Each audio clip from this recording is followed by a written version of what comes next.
దేవుని ఘనమైన నామమునకు స్తోత్రములు.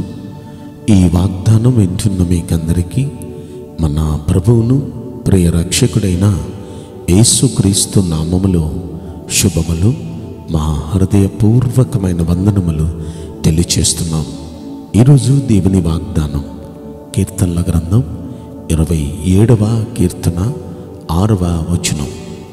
ఇప్పుడు నిన్ను చుట్టుకొని ఉన్న నీ శత్రువుల కంటే ఎత్తుగా నీ తల ఎత్తబడును. ఈ మంచి వాగ్దానం వింటున్న మనందరి వెనుకడిలో మన మంచి దేవుడు నెరవేర్చునుగాక. ఆమేన్.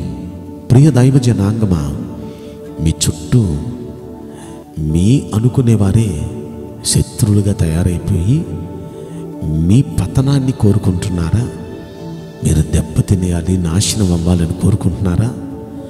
అలా మీ నాశనాన్ని కోరుకుంటున్న మీ చుట్టూ ఉన్న మీ అనుకునే మీ శత్రువులందరికంటే ఎత్తుగా మీ తల ఎత్తబడేటట్టుగా చేయబోతున్నాడు దేవుడు.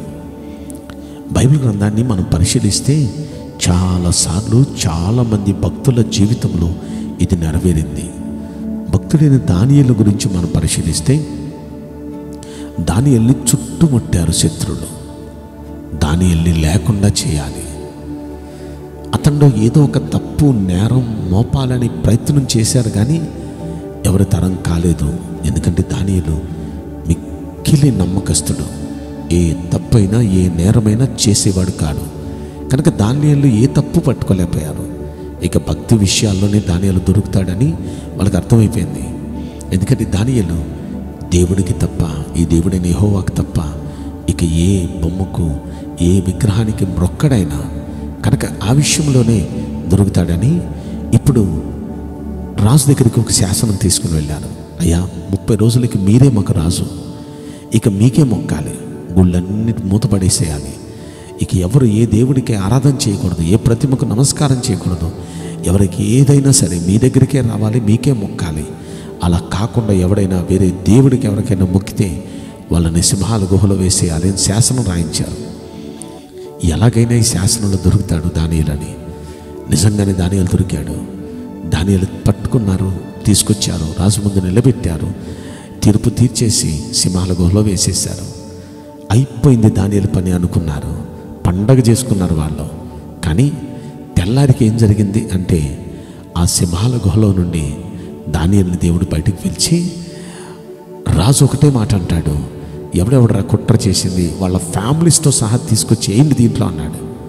ఎంటైర్ ఫ్యామిలీస్ని తీసుకొచ్చి దాంట్లో వేశారు.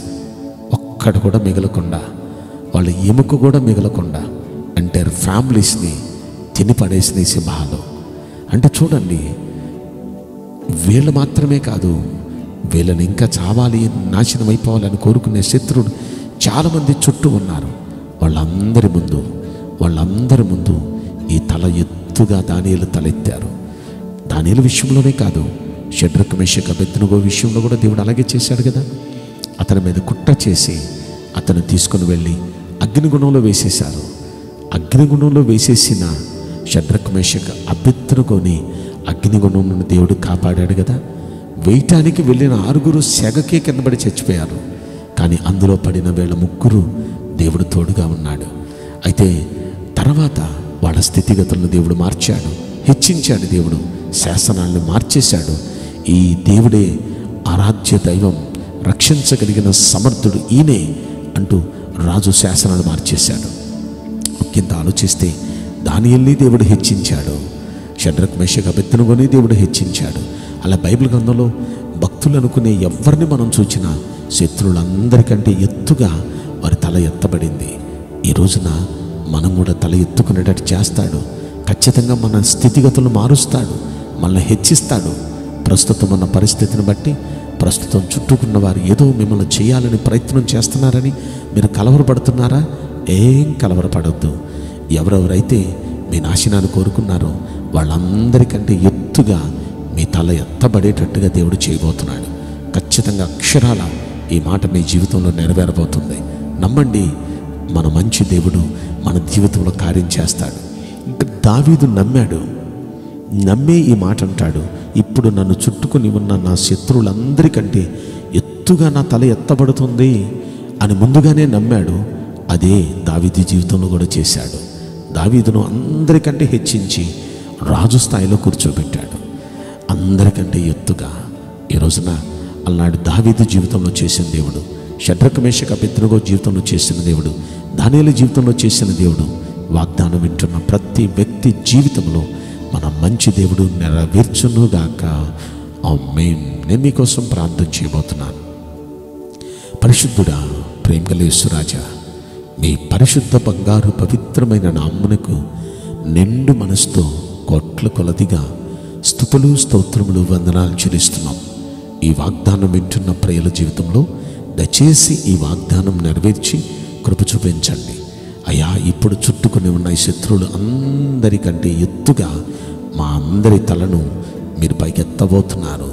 అందరి ముందు మమ్మల్ని ధన్యులుగా చేయబోతున్నారు. మేమందరం నమ్ముతున్నామయ్యా. నమ్ముట మీ వల్ల అయితే నమ్మువానికి సమస్తము సాధ్యమన్నారు. మా జీవితంలో అలాంటి కార్యం చేస్తున్నందుకు మీకు కృతజ్ఞతలు చెల్లిస్తూ నజరుడైన యేసు క్రీస్తు ప్రశస్తమైన నామములో మిక్కిలి వినయముతో ప్రార్థించి బ్రతిమలాడి వేడుకుంటున్నాం ప్రియ పరలోక తండ్రి. Amen. May God bless you all. Thank you.